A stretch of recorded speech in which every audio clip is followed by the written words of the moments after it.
mettre sur pied et dans un état de droit, il y a une justice indépendante. Seigneur, nous sommes fatigués des voleurs. Nous sommes fatigués de ceux qui s'enrichissent. Nous sommes fatigués de ceux qui ne voient que leurs intérêts.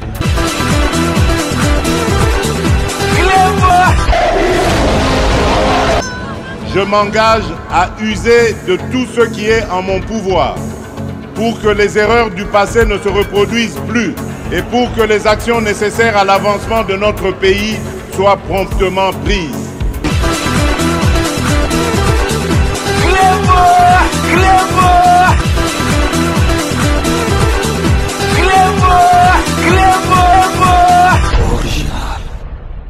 Salut et bienvenue sur Clébois Original. Merci de votre fidélité. 5 minutes avec César Ngadi. Tout le monde est d'accord et il en restera ainsi pendant très longtemps. 5 minutes Nabiso et Lelo et Zali version et la musique comme vous pouvez vous en douter. Tokokaki ko lekisa masolo oyo euti koleka na mboka Nabiso relative oyo ya sorti ya Kabila. Il a manqué l'occasion ya ko se taire pour Nangai. Donc, ezali eloko moko ezali na tina mon côté. Donc, pour Kabila, amona ba Congolais neti bazo bate. Ba Congolais bazasu ba naïveté ndenge ya kala. Donc, yango wana boyebi ke 5 minutes soke ye et yaka un peu là musu na retard mais to yaka na masasi ya ko sakana te parce que lelo vraiment to récolter masolo moko o to la sabino na kati.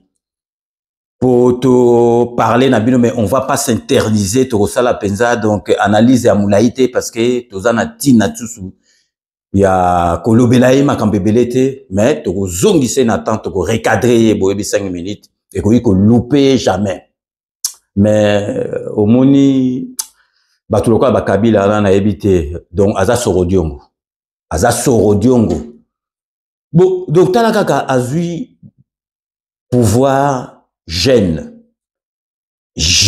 à côté na pouvoir na marque moko chance loko pamba parce que boyebi ndenge Kabila zwa bo konziwana donc na Congo na biso o ya Félix Antoine Tshisekedi ekozonga ka lisusu te to kozonga la barrière wana te donc azui pouvoir gêne atiki pouvoir wana pe donc tokoki kolobate parce que biso soki likamboza malamu tolobaka yango atiki pouvoir na marque moko boye nano esala marque na Congo te ezayikara donc président tout la musi azaza akufi libanda président babare akufi muso azui pouvoir mais Kabila wana baye kolongola ye donc fatina ndenga stratégie donc ba mimie contre mur donc hyperkit donc mambo atiki pouvoir papa Etienne Tshisekedi alobaki IDPS moko zo pouvoir eko tangate bato ba mona ko neti seki donc esalama eloko moto ko wiko bombaté pour une première fois dans mboka na biso président mususu alongwa mususu akoti donc président anaza vivant akimité azali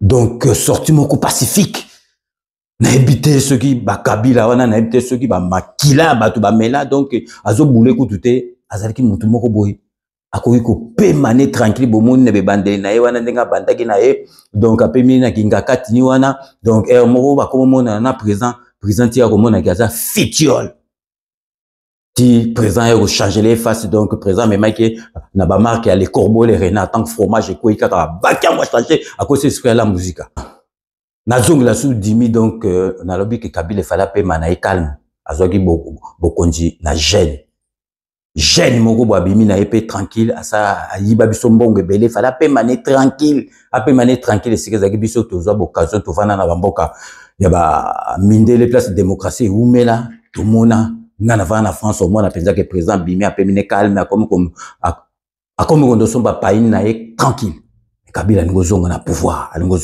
après 18 ans a fait croire biso que akoya ko bongisa makambo asala ki pendant 18 ans mais Kabila ba Congolais balamuki avec Félix Antoine Tshisekedi ba Kabila wana donc 18 ans au beta au sala et l'autre côté sikoyo olingo zonga obando beta ba discours na marque que ceux qui ozongi nde ko sala loko mais Kabila tak Congolais yu mate komona biso ba yu mate ba mbendre te ba ngoto bobote donc yo sali rien après 6 ans après avoir kosala ba masolo nyoso tout au meka parce que tant Kabila a longwa ki pouvoir asalaki ba masolo moko na ba marque ke donc Sénat yaye Parlement yaye cour constitutionnelle yaye donc biloko nyoso tout ezalaki na pouvoir ezalaki yaye donc na ba marque ka yeba ke Félix Antoine Tshisekedi fachi beton na biso akoumela te ba kolukele ben frakata ba moni ke nyoso ezali ko simba te ba luki même tiba barre simbité parce que boyebi que Félix Antoine Tshisekedi azaka na mandat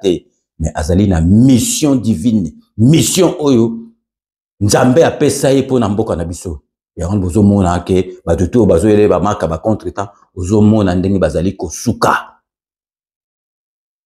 donc Congolais aza susu naïveté donc Kabila aza wana te po ya kopesa biso ba leçon lelo Kabila bimi donneur des leçons après 6 ans après avoir échoué ya ko déstabiliser mboka na biso pe ko lukaba barré président de la République na biso lelo aye akomi ko bete la biso ba discours toza ba ngoto bobo te Kabila biso toza to timba ko lekayo donc kansa ko lekela biso esprit bomondi sikoyo yo moko revendenge Félix Antoine Tshisekedi noko kinwa akwesi biloko no moko sikoyo komi ko yana ba marque ya Britannia la bato tout balandi discours wana adresse wana ya Kabila mutu to comprendre que Kabila sikoyo alingi ko forcener yo oloboza soko odaye osinya ke odaye donc vraiment Kabila to bata ndingi ba ivoire ba Kabila cité garçon venez yaka toza ko zela yo donc vraiment pour déjà bon mona quand même que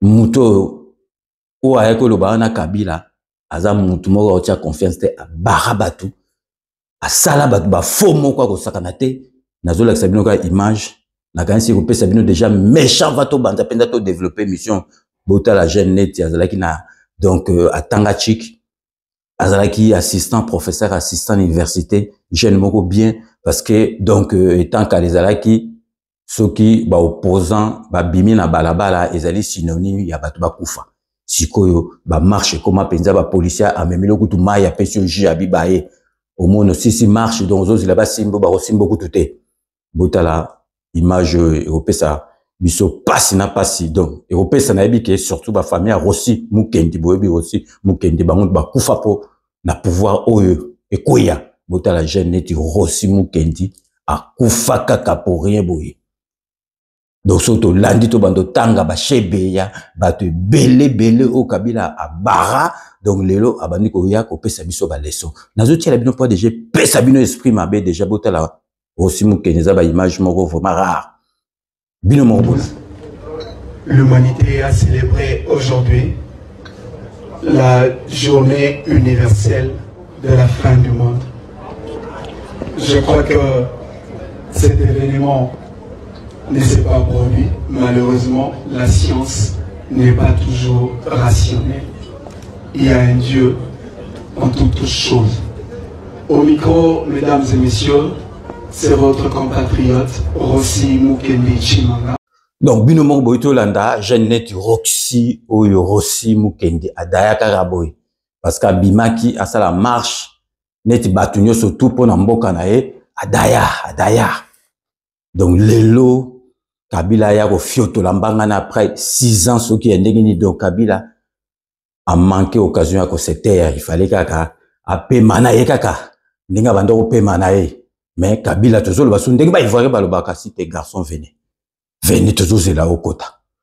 Donc na yebsaki bino que on va pas s'interniser tout ça là vraiment ko décortiquer il y a tant ebelé ezana tinate parce que on a biso eza eloko moko ezangatina donc siko nazo la bino botala po batu mususu ba komi koloba lelo to boyite toyamba batu nyonso surtout na union sacrée parce que ce que vous allez moi na mboka politique ata hein et partout ezalaka ndenge wana nalingi nalakisa bino parce que ba makamsu pe ezopesa biso méchant toyamba batu nyonso surtout na union sacrée de la nation mais union sacrée de la nation eza haute javel te constater que ce que ça là ba infakata moko boye na union sacrée de la nation toyambi opposa congolais mais to bosanité botala nazotiela bino Atundu ou Azalaki donc président soki ya parti présidentiel porte-parole na kansi ya parti présidentiel asala depuis Mobutu na ba nero ya kalawana bakomaki na Kabila lelo bakomi koloba batundo na batu mususu bango mutu bafula Kabila parce que Kabila azalaki ne mutu moko mystique azalaki entouré na batu moko mama yele ole basala mayele na bango na konta mboka bakomaki kofula na bango Kabila lelo atundu akomi bango tu bakomi kobimisa ba vérité na ba o ba pesa ke nationalité ba o ba sala ba stratégique batu ba mona ye congolais bino moko boka oyo atundu akomi koloba bakomi ko poata lelo Kabila na bango président honoraire Kabila abandaka bo soda ya FPR. FPR c'est-à-dire Force Patriotique Rwandaise. Mon continent zaki James Kabarebe, mon continent zaki Kagame. Leloyo. Est-ce que ami Sikoli na bokonzi babango? Azaki na FPR en tant que Rwandais ou en tant que mercenaire.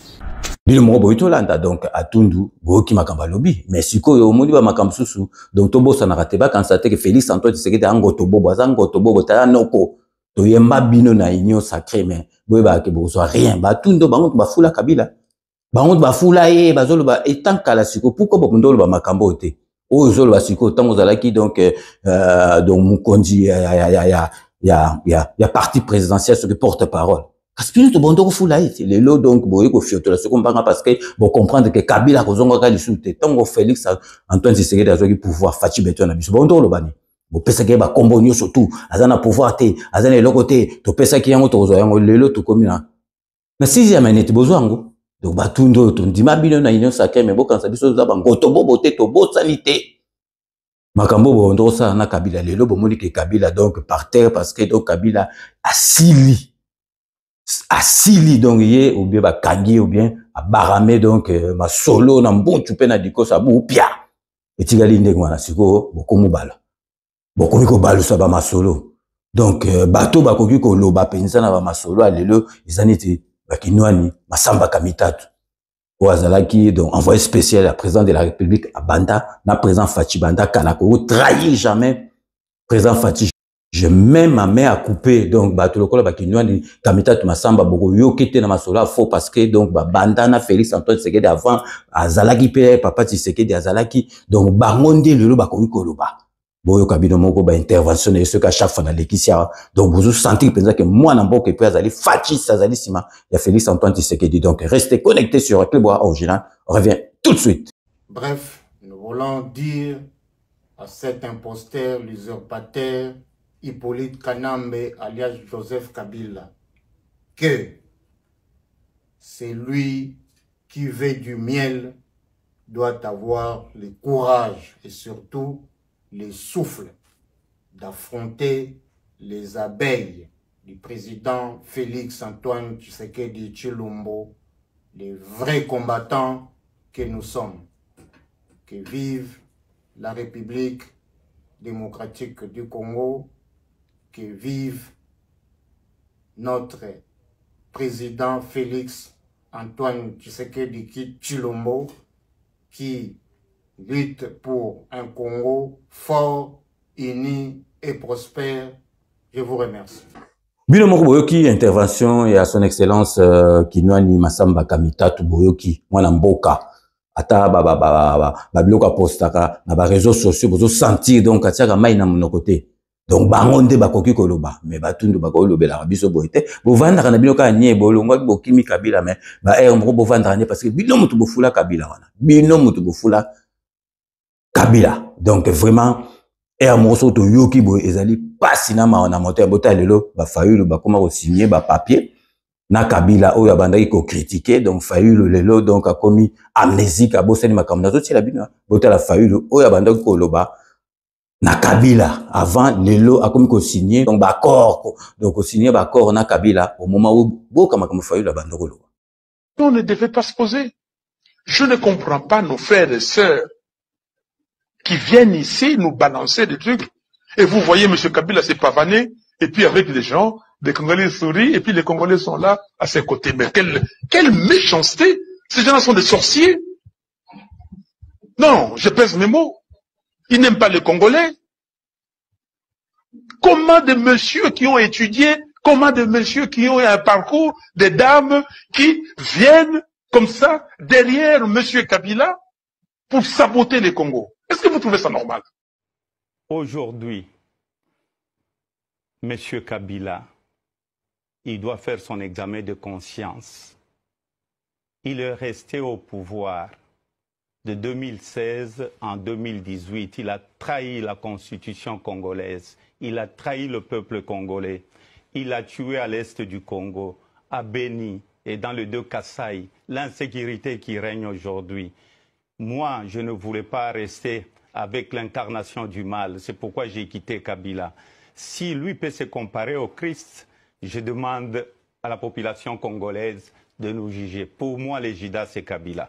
Bino moko bolandi donc Fayulu naibte soki naib sarabilo bamisu comme ça amnésique bango moko boki Fayulu melelo akomina Kabila azo signé ba corona Kabila boka.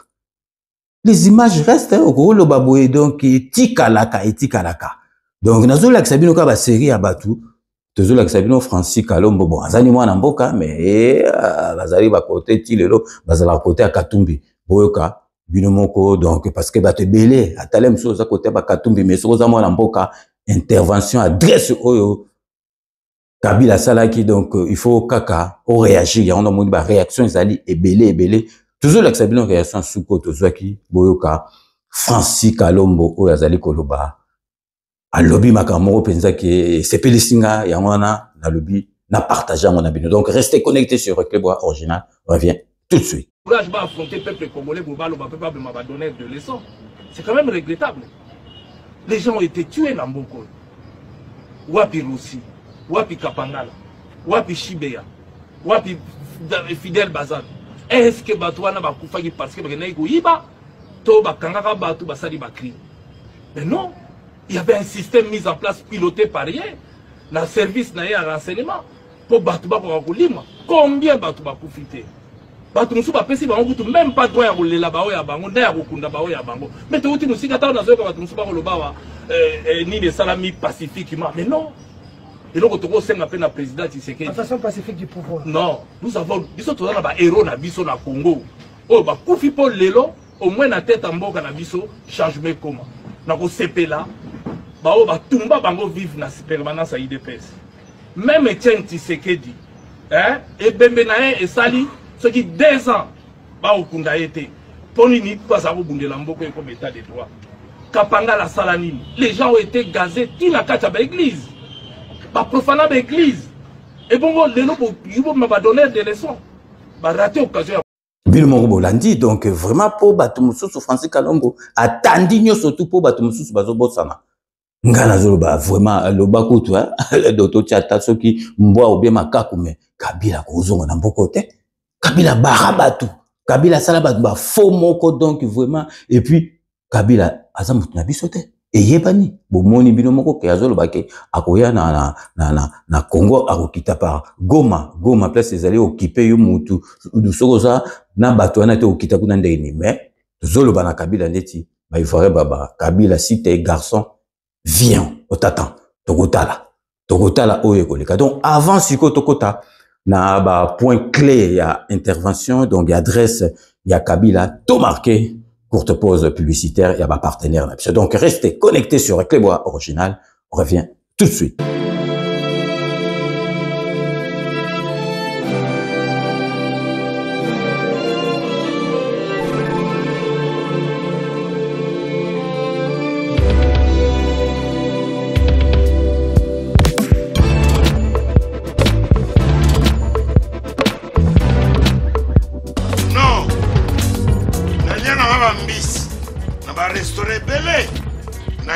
Mambo Galaxy na kuti poisson tala mbisi pe ya mwana te haza minere te haza mukolo doboko liango familial botundi mbisi basangisa na crevette kaka ya mbisi basangisa na makemba basangisa na poivron basangisa na céleri basangisa na pomme de terre basangisa na munganza lombisi azwi vitamine bazali susu na ngulu bazali susu makayabu brochette otobengi kamundele mayebo yo biloko nyonso ya mboka pa galaxie mambo tozolia c'est mambo galaxie tozosala pana bana mboka yango wana congolais mpona esika oyo kolela or ke bacongolais toyebani osali 6 mois okundi na propriété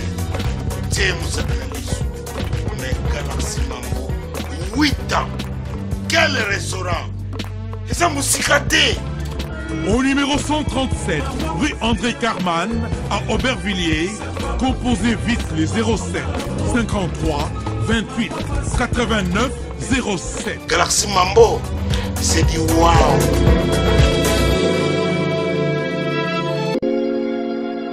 Sepela TV ezali décodeur ya Banamboka.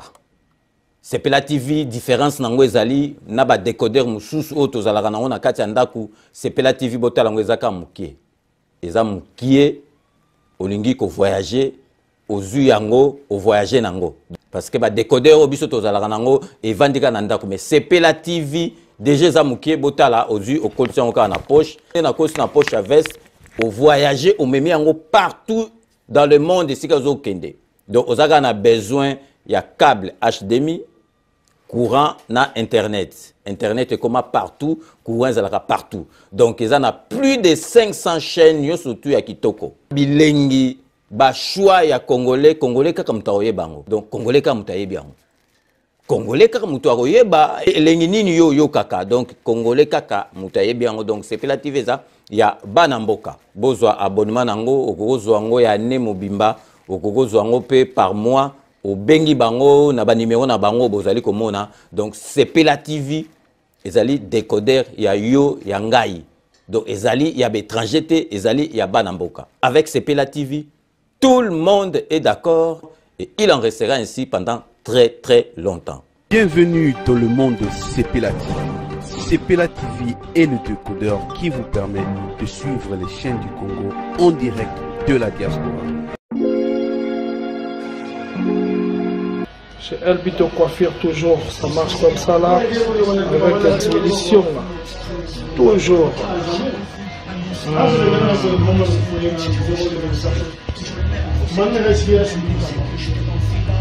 Salon number 1, chez Elbito Coiffure. Il coiffe avec sourire, il coiffe avec noblesse. Chez Elbito Coiffure.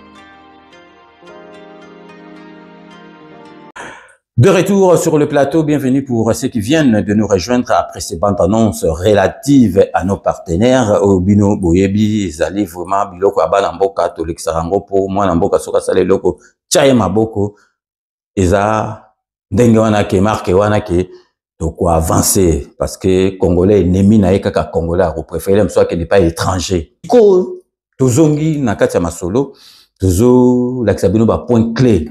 Il y a intervention, il y a Kabila. Donc, ils n'ont pas cité point clé, donc pour Nangai, ils ont 4. Donc, ils ont critiqué gouvernance actuelle, donc ils ont critiqué gouvernement, donc au lieu actuel, il y a président de la République, Nabiso Fachi Beton. Ils ont critiqué, on dirait, bango basala qui mieux que au lieu de Salamasikoyo. Après, on a deuxième ali appel à une solution politique pour la crise à l'Est. Donc, Azalek même pas capable, donc, dans l'intervention, il presque 50 minutes, à condamner agression, Salamina Est, à condamner Kagame, à condamner Bangote. Parce que, il y a Zana Bango et puis Azam Mouta côté Kuna. Donc, Azolo Baké, donc, il y a ça, appel à une solution politique pour la crise à l'Est. Et puis, troisième, rejet des accusations des complicités avec AFC M23. Nanango ayebite takutu zobango, takutu mutango, alandara politique te. Nanango ayebite ke Kabila azali AFC M23, Kagame ezali mutumoko.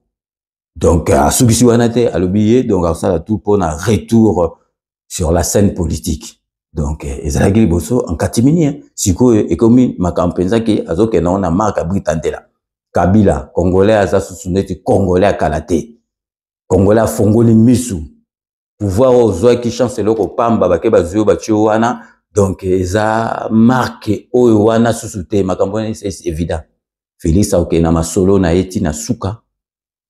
Après, à préparer pe moto à roya donc Félix donc passe à zoyoka na ba risque à zozwa pouvoir otiki la mosusu ba marque ba to Kabila te pouvoir eko zonga kali susu na côté à ba Charlotte ba aventurier te donc ba ndokité pouvoir otiki la à côté na biso moko donc vraiment Kabila azomo na biso neti ba yumo bi azomo na ba congolais oyo neti ya marque kalanga kuta on a banda ki on a bi oh discours Kabila aza devant ceux qui donc aza même discours que bananga même discours que Kagame donc même discours ba moko na fazaki après na surtout qui na songi na kota suka tanga ko motanga donc ba boule oyo aza nango pona mboka na danjon donc vraiment Kabila yebaka ke Congolais aza susu Congolais ya kalaté na adresse na yende na lobby même pas un mot pour nous condamner agression rwandaise envers Banamboka. Donc, vous comprenez que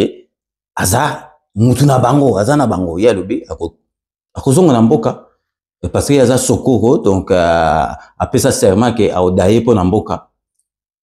Nazul Mandek, il faut que Kabila cite un garçon, Yaka toujours là. Donc, pour Nangaï, Kabila vraiment, il aurait pu se taire à vie. Pour éviter d'être ridicule à vie. Esté est à présent dans l'Axabine Sugo, Esté est à présent de la République. Donc, pour comprendre que président de la République, Abanda Ikoloba, Masolo et Banda Kala. Au Batumusus Bazo Kansake, le vraiment Kabila, Zomo Nabiso, Ngoto Bobo, explique Arabiso, Marque, Makamoro, que a salaté pendant 18 ans, que akozonga siko pour abomisa mboka nako lakisabino ba preuve naki fa kwa oyo période ya Kabila en tout cas soki bomeki ko sala kaliki donga kutwa montant wana na kokite lelo tozolela makamba ba aéroport ba mboka to komana ba aéroport moka mystique lelo vraiment mboka na biso tokoza na aéroport wana c'est grâce lelo à président de la République to lakisabino on a ba réalisation beaucoup moins aéroport au biso to sika et oleka presque aéroport nous tout en Afrique parce que vous voyez que au somba siko voiture na 2025 moteur au somba voiture na 2030 et oleka donc rapport na biso ezali ko poussa Kabila bakenda kuna ba poser la première a poser première pierre wana ministre donc Makila mais ministre de transport ba e penza en tout cas tant que la bando banga na bango te ko fente ba toi. Donc, balade pemba bleu balobi que mbongo tout surtout foot surtout longwa misale banda aéroport ngo wapi ngotilo. Donc Sony vraiment babando ka sonité mais président de la République na biso soki a opposé première pierre boyebake chantier et aussi là. Ben nous la Sabine Botala extrait à président Moko Bouré donc il y a Cameroun nazali président kasi à parti mo bien nini il y a Cameroun Bolanda oya lobby par rapport il y a sorti oyo médiatique adresse oyo Kabila à Salaki, botala Camerounais azako loba vraiment vérité au biso ba congolais au biso vraiment ba congolais misusu bazoko ko loba ngote boyoka bino moko ezali pasinama na motema ba kama kutu ba comprendre que donc Kabila zana aventurier azero loba biloko ezanga tina bino moko Camerounais oyo donc restez connectés sur Club Original on revient tout de suite. Présent, nous nous sommes rendus compte que mais attends mais ce monsieur il est l'un des problèmes majeurs de la RDC. Il est un des problèmes majeurs de la RDC. Bon, dites-moi, ils sont d'où d'abord? On va aller pas à pas. Son père, c'est qui?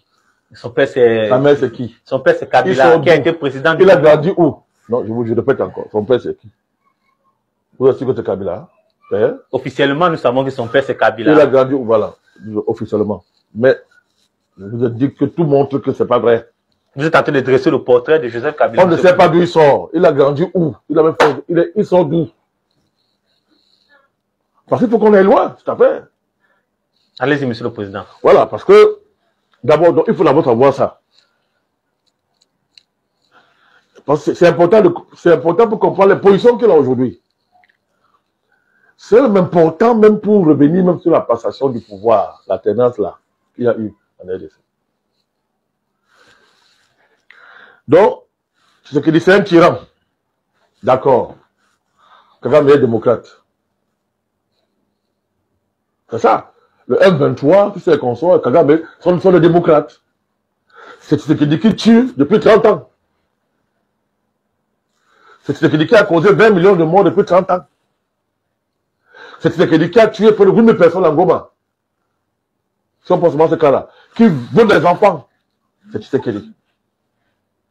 Mais je ne sais pas si vous pouvez comprendre comment des gens peuvent inverser les faits avec une sérénité apparente. Les scandales que ces partisans répandent sur les réseaux sociaux, le scandale des mercenaires, oui, il y a eu le scandale. Il y a des sérieux problèmes de gouvernance en RDC. Ça, il n'y a pas de balade dessus, c'est ce qu'il dit. Mais, ok, lui là, il est mal placé pour donner des leçons. Il doit mieux que ses thèses, avec sa barbe là. Au lieu de parler pour dire des bêtises comme ça. Danguet, c'est qui? Dis-nous, Monsieur le Président. Danguet était son homme de mine. Ni Congolais, il était Congolais ni de père, ni de mère, machin. Danguet, c'était un Israélien. Faites des recherches sur lui. Donc, il reproche, lui, à Tshisekedi, ce qu'on lui a passé le temps à faire quand il était au pouvoir.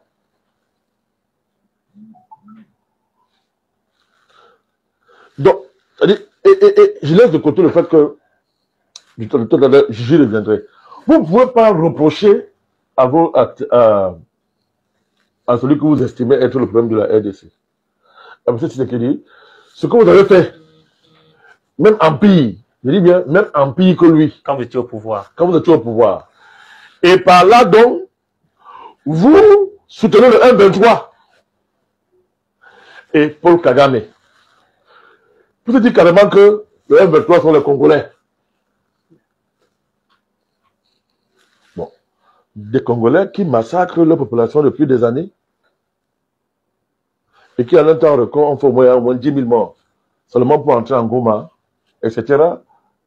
Et qui pillent les matières premières de leur pays pour aller signer des accords. Pour les donner au Rwanda, pour que le Rwanda aille vendre aux Occidentaux. Mais c'est grave, hein? On va prendre ces références. Accord de Sun City. Je vous demande d'aller étudier les accords de Sun City. Vous allez comprendre. Vous allez comprendre pourquoi il dit que c'est un tyran. Et que pour lui, le problème c'est la démocratie. Peut-être parce qu'il veut retourner Je au pouvoir. vous ai dit que quand un Africain vous dit démocratie, méfiez-vous de lui. Méfiez-vous d'un Africain qui vous dit que démocratie là, de manière aussi vulgaire et légère. Méfiez-vous de lui. Ce sont des dangereux. Donc, Oeza Camerounais. Parce que, Ezali, Masola Afrique, Balanda qui est batal. Bomoni Camerounais, Makamazolo. Azulubi, vraiment, solo, oh, ba Congolais, Moussoussou, na évité, oh, vraiment, Congolais, Sola, Zalasima, Kabila, Boé, qui wana Congolais, Taza Camerounais. Lelo Kabila, yé, a commis, donneur des leçons. Kabila, donneur des leçons en 2025. Aza même pas capable, donc incapable, de dénoncer agression rwandaise, oh, na este wana donc na discours ne wana presque une heure de temps à l'obéi angote donc na kansi binomoko bozali ko comprendre azali nani pe azali na kani neti ya lobi aoya aza sokoko aya donc Kabila ezali donc beko bakangie ou bien alekani donc eloko mibale tikalika yango donc ye Kabila soi-disant démocrate lelo aza perdu dans ses illusions. Bah, Congolais, bah, ont mérité vraiment mieux que Kabila. Na évité Congolais, oh, vraiment, Azana grand boule, oh, penza, vraiment, Aza Congolais solo, a yebi, sikato witi, sikato zokende. à comprendre que Kabila a ba illusion na moko boy. Il atika combien d'officiers rwandais na kati ya armée na biso lelo Kabila zo fioto lambanga na makambo azolo bake oyi ya salibo oyi ya ko salabo ya tika combien rwandais na kati ya armée na biso bakulu na kutu nana créa bakuluna donc tolo bate nana créa bakuluna lelo bakomi ba bâtisseur lelo donc ba récupérer ba bakomi ko sala po na mboka atika RDC bazo attaquer biso azolo baka aussi sa makambo Rwanda na bité soka aussi sango ndenge nini RDC sous embargo to sombaka ba arme té eloko moko té Kabila na donc aza na aucune leçon ya kopesa biso ba congolais de loba ke batune oyo soki na ebité oyo donc mitwezo sala bien té Kabila za na leçon moko té ya kopesa biso ba congolais. Bolanda président Fachi aloba tango azwa pouvoir bato musu bando critiquer na ba marque ndenge ni nazo voyager boyo kandeng Congo na biso ezalaki ndenge ba minéraux na biso ba bando kozwango na ba Rwandais na do bazo keno sala cop na place na biso ba bikutu ke ba minéraux wana eza biso bo talabota la communauté européenne kala ba signaki contrat na Rwanda na ba minéraux oya bangote. Grâce à qui Masolo zonga nata. Bilo mo bolanda président de la République azo expliquer ba to penza o bazo comprendre te biso to zong c'est la région ba plan oyo po bo comprendre que bo tia confiance na beaucoup de te na ko pe sa confiance na Kabila na minute. Donc restez connectés sur Club Original, on revient tout de suite. Parce que Congo image to zaga ko pesa. Ezagi mboka moko ya batu baza conscienté. Mais vous vous imaginez pays mobimba Tozan a voisin, azozwa or, azozwa coltan, azozwa 3T, ba minerai ezo te kama makasi na libanda. Pe azo kendo se présenter kuna keza ya yebandimie. Alors que ba yebi bien que uta na Congo. Mais vous vous imaginez niveau bazaro zoabiso. Donc bazo qui bato ba vraiment ba inconscient dit tant qu'à faire tozwa na biso bino ba Rwandais boya kana ngo parce que bato na ba comprendre rien. Donc il fallait qu'on change le paradigme.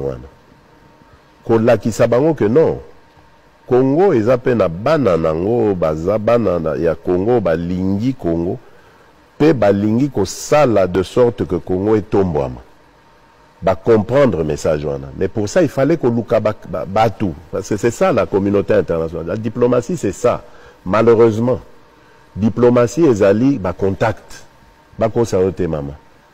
Diplomatie et lingaka chaise vide te.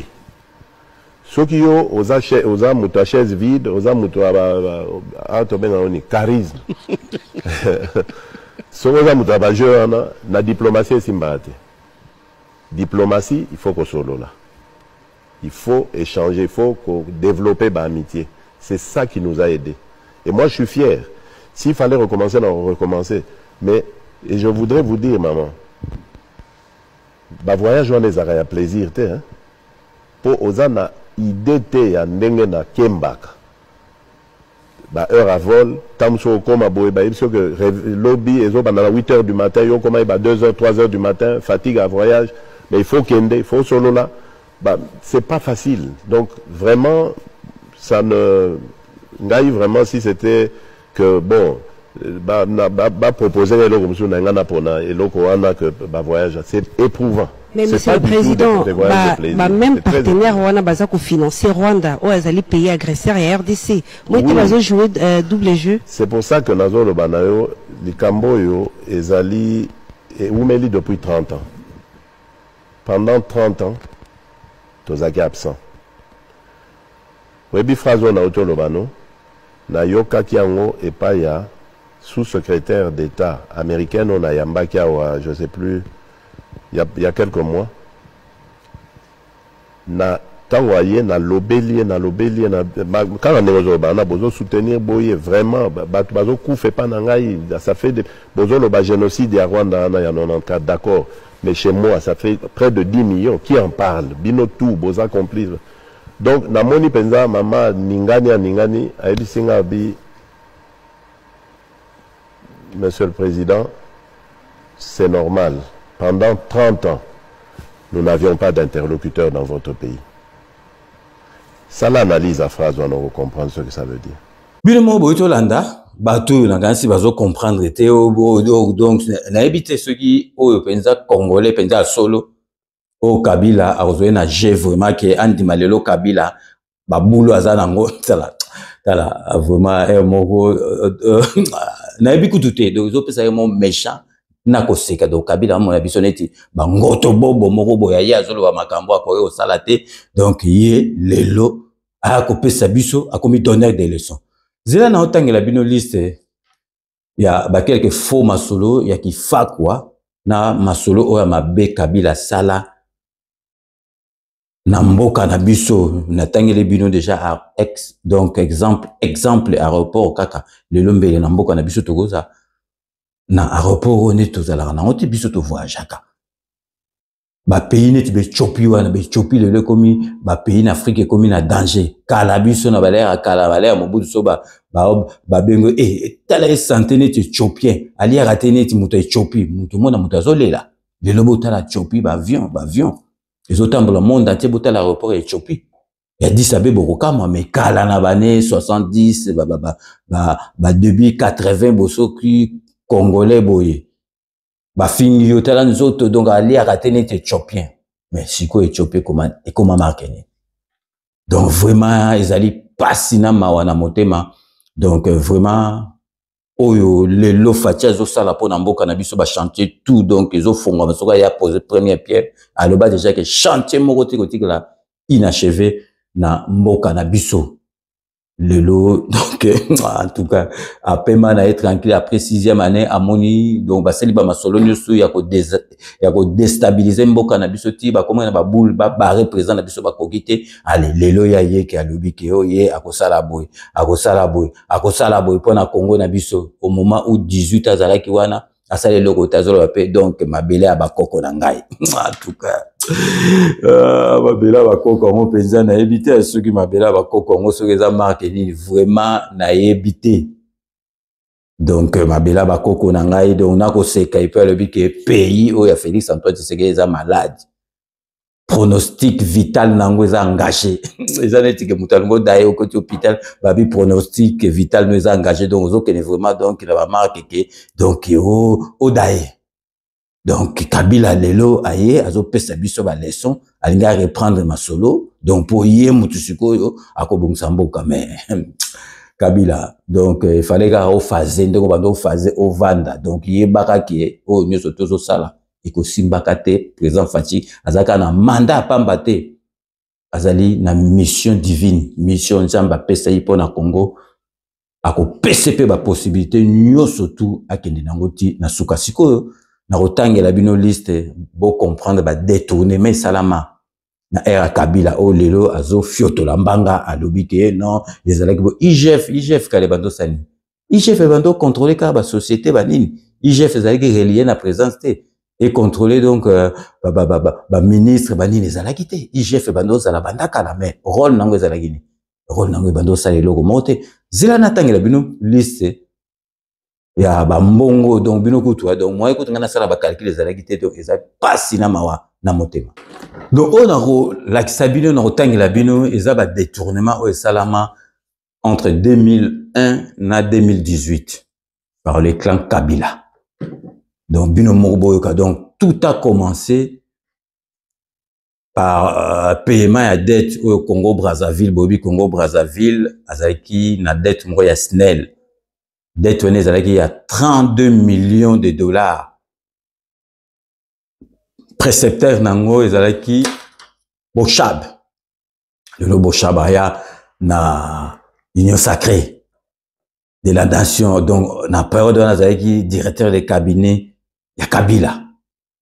32 millions de quota et 8 mois donc ba détourner nango yangona bo comprenant que sikoyo système oyo boyoka ke koma donc délestage ekota na Congo à partir ma solo wana voir to koma ko kabola bo donc 32 millions et quota Bochab et wana zaki directeur à cabinet so ba bende 32 millions donc il faut yebana et kenda karabo Deuxième, le Banabino, 300 millions, beaucoup de chiffres, 300 millions de dollars aux qui destinés na police, na biso, par ministre intérieur, et l'IMOA. 300 millions, donc, ils ont millions, milliards. Ensuite,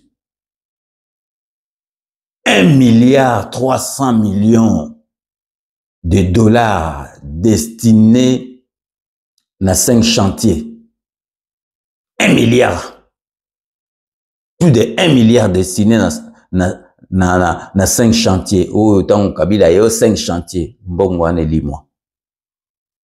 300 millions de dollars, ils ont qui décaissé pour la riposte où il y a lutte contre Ebola. Benda 300 millions à bango monanate. Les aïe 4e cas, 5e cas, 786 millions ils aïe destinés à la réforme et à la police et l'IMOA. 160 millions les sous de dollars ils aïe destinés à la construction, il y a stade, il y a football, na Kikwit et l'IMOA.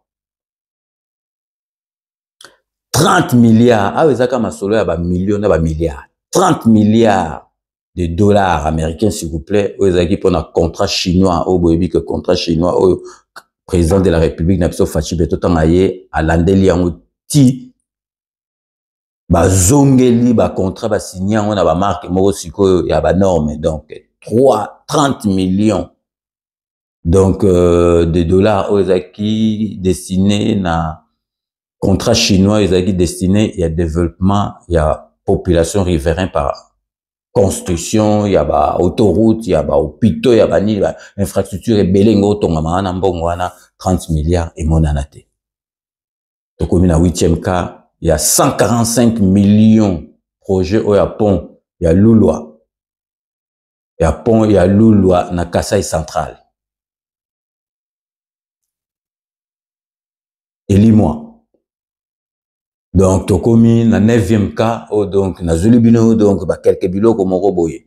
9e, ils allaient 50 millions de dollars, il y a projet réhabilitation, il y a Miba, le lot Félix Antoine Tshisekedi, il y a Zongisa Miba. Donc, bango déjà, benda qui li compte, 50 millions, Miba, ils ont gâté Miba, et ils ont na Félix Antoine Tshisekedi.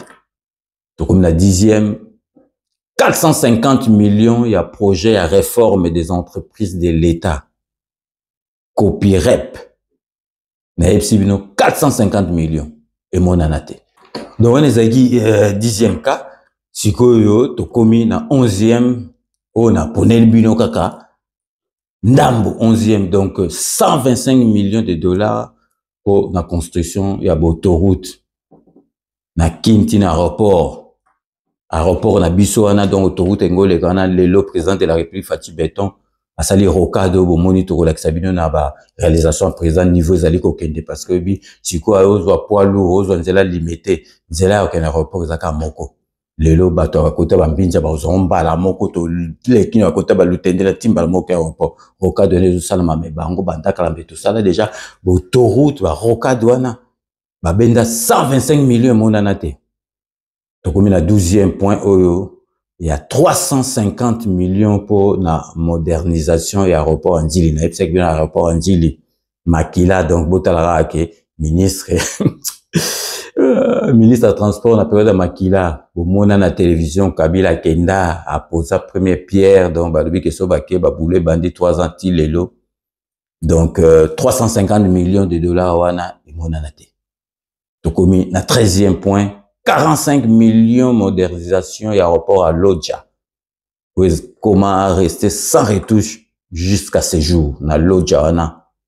Na kota mende kuna donc il fallait, bon, sa aéroport, wana, bon, moni ba aéroport, les autres masiko, na période à Kabila, binomo, na période à Kabila, salamate, bon, na période, oyo, ya Fachi ba aéroport, ndenge, iso tongama. Lelo, yé, a, opesa biso ba leçon. Tokomi, na 14e cas, on a joué donc 256 millions de dollars, voirie à province, il y a Sankourou. Et monanate, 15e, 269 millions de dollars destinés aux sinistrés, il y a Sankourou. mais nde yo mozomona côté na ouais donc balikonda babenda eloko moko esalama te. Donc comme na 16e cas 885 millions de dollars ya GoPass ti le GoPass wana kontala donc tofutaka ngo kaka mbongo wana emonana te donc parce que donc toyoka ke basi bazwa mbongo donc bafutaka nyongo mo basi babenda balikonda mais ti le GoPass tofutaka 287 millions de dollars na masolo oyo ya bukanga lonjo o bomoni ba condamné Matata Mponyo na prison donc il y a 20 ans mais loko yo sala nga passe na ebité donc nazolinga na zo pena ba information tozoka ke donc tozoka ke Matata Mponyo donc tout la mwisi ya zazabende na Belgique mais to ebité soki eza solo mais vraiment docteur il a 7 jours parce que azana 7 jours ti akonoko se présenter. Donc comme on a 18e point on a bino donc 321 millions de dollars aux qui destinés à la construction et à parc agro-industriel dans Congo central. Et c'est Vapora Karaboué. Donc, on a 19e cas, il y a 1 milliard de dollars destinés à la construction de 1000 écoles. Botala 1000 écoles, bah école là où à présent il y a enseignement gratuit, bah école comme Tongama. Mais bango, bah là on a pas bandoko bazosa na bango ba masolo misusu donc na zulibino 23 cas to komina na 20e 348 millions de dollars où ils allaient pour na kosomba matériel à police anti-émeute et monanate bomona bakara bambila ba policier au fati beto azali kosomba mais bango donc ba lia 348 millions. Et s'il y a raté, donc, au moins, la police n'a pas tenu mon coup donc, en lambeau, donc, benda 367 millions de dollars pour l'achat, et va tenir, il y a ba policier et salamaté. Donc, bendi 348 millions, après, bendi 568 millions, donc, et comme, marque moro, donc, il y a 900 millions, benda pour na policier, donc, pour na matériel anti-émeute basalate bateni basalate donc bango mawa moko te batuana Kabila après tout comme na 22e ezali 589 millions de dollars pour la construction ya immeuble Rakin na gare centrale ou immeuble wana na kota gare centrale au tile les araina chevet soki oza na gare centrale vo tourner wana o ezara na droite wana ba benda 389 millions immeuble donc ivanda kabo ba Rolandela nani. Et puis, 23e mois, Souka, on a 180 millions de dollars pour la construction. Il y a immeuble, on a eu la bino de Jango. Donc, on a immeuble, on a kaka. Babenda qui, 2 fois, babenda 389 millions. Après, évidé karaté, pourquoi on a immeuble, on a. Donc, babendi sous 180 millions. Immeuble moussous, il y a ba marque, on a il fallait batongango. Na côté à ministère, il y a affaires étrangères. Donc, le lo Kabila a pesabiso, les sons IGF ezalaki erwana mosala IGF ezalaki nini. Le lo Kabila comme donneur de leçons bino moko kaka bon mekanan ko sala addition ya banino donc ezali pasi na mawana motema. Donc bino mo bolandi yango donc siko vraiment bo expliquer ngai au Kabila ye alobi ke donc vraiment azolba même na parlement o ya yewana ezandeng mokote donc vraiment à se permettre même na kati ya masolo na yona ya adresse na yaza ko féliciter démarche à 5 ans donc ayebi makamnini bazo sala bango na 5 ans donc balata soutani ya basango me basa na bango politique bazana bango na côté ya Kabila yango nazo féliciter bango akoki même pas ko condamner agression oyo ba Rwandais basali kuna na est mais aza ko féliciter démarche à 5 ans. Azana sonité ya kolobela parlement au parlement siko makambo au parlement zo sala siko est-ce que na era Kabila ce parlement bando sala makambo zo sala siko donc aroya siko yo azopesa biso ba leçon alobi aye po a construire mboka aya ko construire mboka na otangela bino donc 12 propositions oye a sali o a bengi pacte pour citoyens 12 propositions.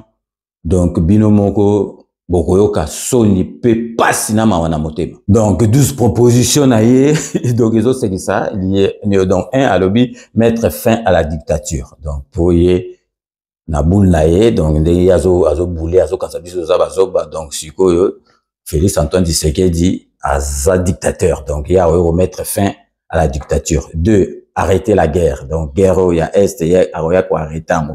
Donc 3 rétablir l'autorité de l'État. Donc, autorité de l'État, ils ont été à Royako. Donc, 4, restaurer la démocratie. 5, rétablir les libertés. Liberté, on se rétablir.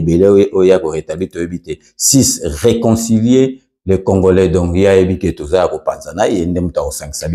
donc, 7, relancer le développement du pays. 8, relancer le dialogue. Donc, entre, relancer le dialogue entre le pays voisin. Donc, Congo n'a pas pays voisin, il a relancé dialogue. Rétablir la crédibilité avec, avec le parti politique qui n'avait beaucoup touté, et puis, 10, neutraliser les groupes armés. Kabila neutraliser les groupes armés. 11 qui donc mettre définitivement, je pense, fin aux mercenaires, mettre définitivement fin, il y a mercenaires, donc on a mercenaires, donc continue Bamboka. Donc 12, ordonner le retrait sans délai des troupes étrangères. Donc vraiment, Binomo Bolandi, on dirait Kabila Azo Saka Nabiso.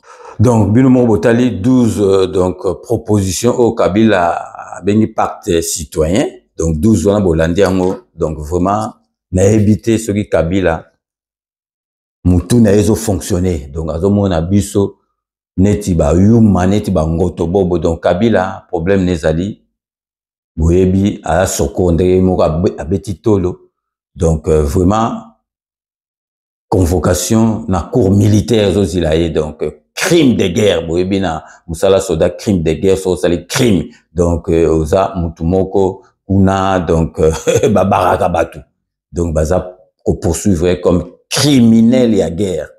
Donc biso ba vrai congolais to retenir karake aza lisusu sénateur à vité.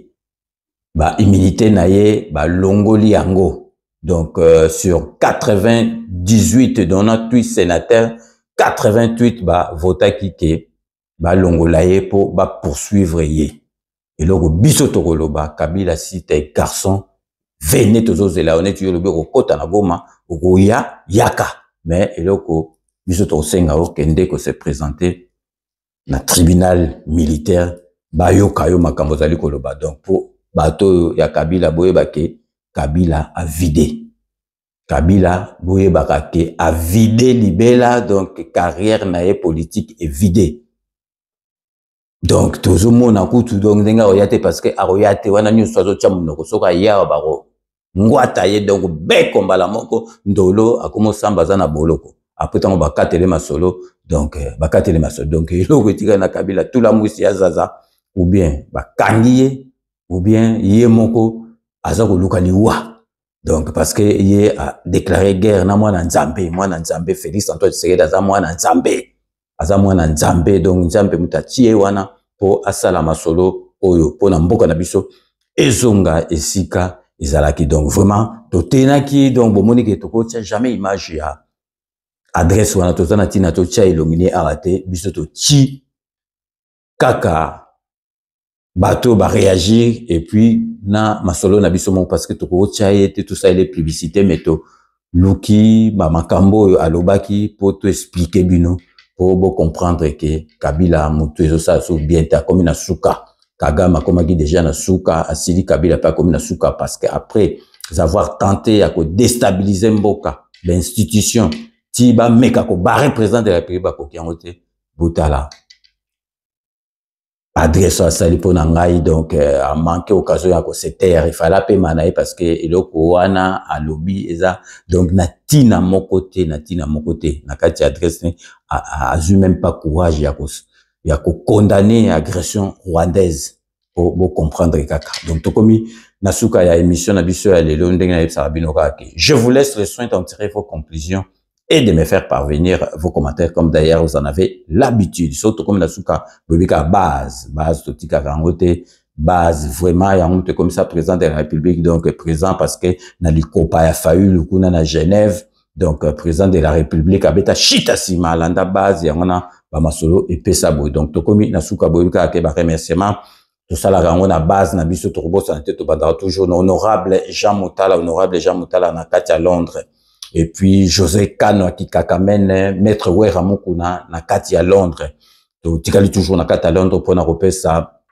Olivier Massamba na moi sinaye Olivier Massamba na Londres merci na nyoso tout bosala rapport na 5 minutes avec César Ngadi na Belgique to kopesa mbote na petite sœur propre na kombo ya Putu de Yalo la merci na nyoso tout bosala rapport na 5 minutes avec César Ngadi Beloti Mavungu na kati Espagne Beloti Mavungu merci na nyoso tout osala ka to kotikala toujours na kati Espagne pour na opesa masananga ya couper ya chic Jokaïste maître Zabazuba de Bazuba maître donc to benga na kap master na koma libéra na kin benga na to développer ma solo master donc vraiment merci na batu nyoso tout balandaka to sala ka ba remerciement oyo baye bakate to ke isiko na kati ya France pour na repesa petit sœur propre Agnès Mababa Tchakakara Bolongono na se pour na président de la République pour na mboka na yo petit sœur propre Agnès Mababa toujours na kati ya Paris to zali ko pesa Ouzena ngai o na lingaka mingi Stéphane Jokol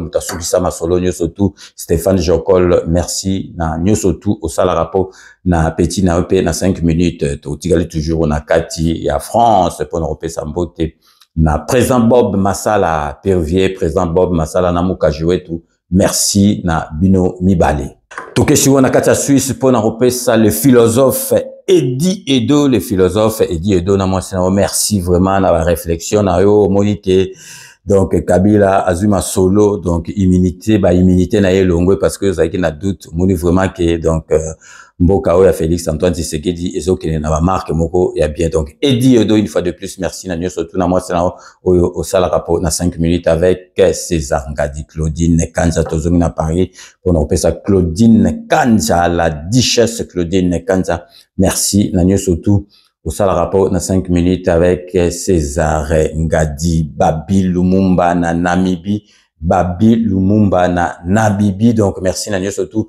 au sala rapport na 5 minutes avec César Ngadi Kabila pour rappel Kabila adresse na yoana asali yango na Namibie azali na minute na Namibie place asali adresse donc toke siko na kati ya Nairobi na Kenya pour na repesa Kelly Kalonji merci na surtout au sala rapport na 5 minutes avec César Ngadi donc toko sukisa awa na kati ya Paris to tikel toujours na kati ya Paris pour na opesa Égide de Fer masana Égide de Fer Dieudonné Kumbi Blanchard Goma na kati ya Paris merci na surtout au sala rapport na 5 minutes avec César Ngadi to sukisa toujours na ndenge boyebi to sukisa toujours na dokotolo na biso Jean-Paul Kaoudi Jamba, merci na émission No Parlo Santé, na nyoso toupé au sala rapport na 5 minutes avec César Ngadi. Donc, nous sommes arrivés à la fin de ces 5 minutes. Merci de l'avoir suivi. Nous allons nous retrouver avec grand plaisir dans 24 heures pour un nouveau numéro. D'ici là, portez-vous bien et à très bientôt. N'oubliez pas, tout le monde est d'accord et il en restera ainsi pendant très très longtemps. Bobo Sanate Kanambe Arozwa Masolo Nambuntu. Pénadicos.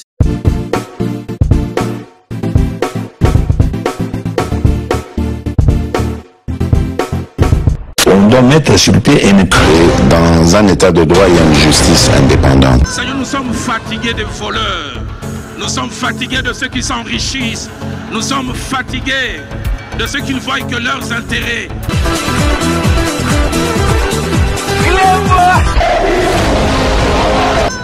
Je m'engage à user de tout ce qui est en mon pouvoir pour que les erreurs du passé ne se reproduisent plus et pour que les actions nécessaires à l'avancement de notre pays soient promptement prises.